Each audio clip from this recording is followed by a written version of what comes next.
Hello children. We have already started with chapter 14 Statistics of Standard 10th. We have learnt about two methods of finding mean, that is direct method and assumed mean method. Now we are starting with a new method, that is step deviation method. Moreover, we'll be trying to find out missing frequency also. So let's begin with the step deviation method. Let us start with one question from the exercise 14.1. This is question number 7. The questions are selected randomly. You'll see how important this step deviation method is because it simplifies the examples further and our calculation becomes easier. Now question 7 reads as, to find out the concentration of SO2 in air in parts per million, that is ppm, the data was collected for 30 localities in a certain city and is presented below. So this is the data where concentration of SO2 in ppm is given to be 0.00 to 0.04, 0.04 to 0.08 and so on. The frequencies are given to be 4, 9 and so on. We are supposed to find the mean concentration of SO2 in air. So let's begin with our work. The solution goes as, we always begin with the table.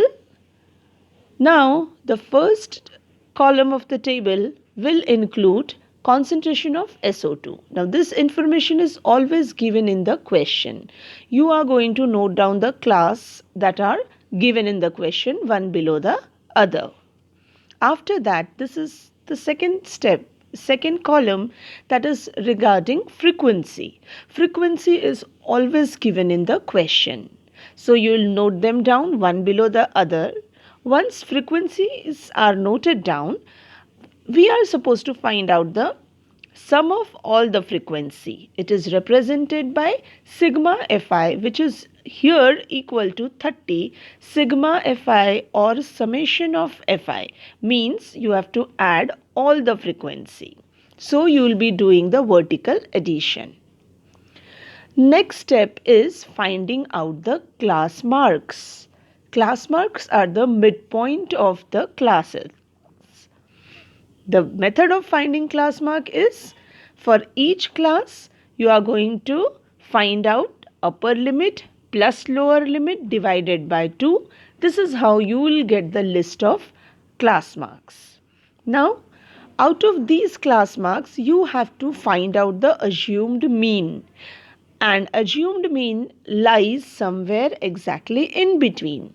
Here, there are even number of observations. That means the third or the fourth observation can be selected as the assumed mean.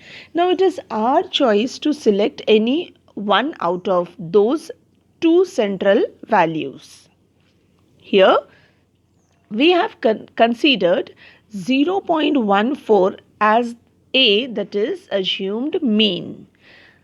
The next step is finding out DI. All these steps are quite similar to the assumed mean method. So with that we find DI, that is Xi minus A. So after finding out or after calculating, you get this list of DIs. DI for the first one, that is D1, it is 0.02 minus 0.14. That is how you continue the subtraction and you get a list of DIs. Once you get this DI, the next step could have been Fi into Di if we would have used assumed mean method. In that case, we are supposed to multiply the second and the fourth column. If I do so, my multiplication will yield minus 0.48 and so on. Now children, these type of numbers wherein you have lot of decimal things becomes tedious for calculations And we tend to make mistakes when too many decimals are there. This is a way out. What we start with is we find out the height of each class. Here, the height of each class will be the upper limit minus lower limit for the class. So, if you select the first class itself, it is 0.04 minus 0.00. So, the height of the class is 0.04. In this example, all the classes have the same height. So, we consider h as 0.04. With this, we find out another term, that is ui, which is equal to di upon h. This is our next column. So we are going to divide each and every di's with 0.04, and this is what we generate. We have now got all the integers. We have got the values as -3, -2, -1 and so on. Children, now we are supposed to find out FI/UI. That means the multiplication or product of the second column and the UI, these two columns. Now if you check the multiplications, these multiplications are very easy. So after multiplication, you will get -12, -18, -9 and so on. If you look at these values, solving these values is quite easy. So the next step is finding out the sum of FI/UI. Here it comes to be -31. With this, we move to the last step, that is we note down the formula and we substitute the values to get the final answer. Here the formula is x bar, that is mean of x, equal to a plus sigma FI/UI upon sigma Fi multiplied by h. Here you are going to substitute all the values. You have already found out all the values. You have to substitute and get the answer. Finally, we get the mean here to be equal to 0.1. With this, let's move to another example. We are again using step deviation method in this question, wherein the following distribution shows the daily pocket allowance of children of a locality. The mean allowance is rupees 18. The mean is already given to us. We have to find the missing frequency f. If you look at the list, there is one frequency that is missing. We are now going to find it out. The method is similar to the earlier one. We are starting with the solution now. We have drawn the columns, the first and the second column that is always given in the question.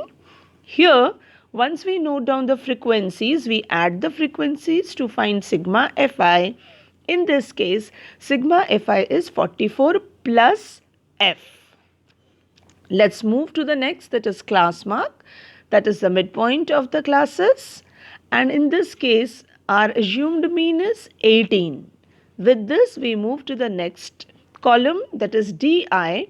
Here DI is already generated.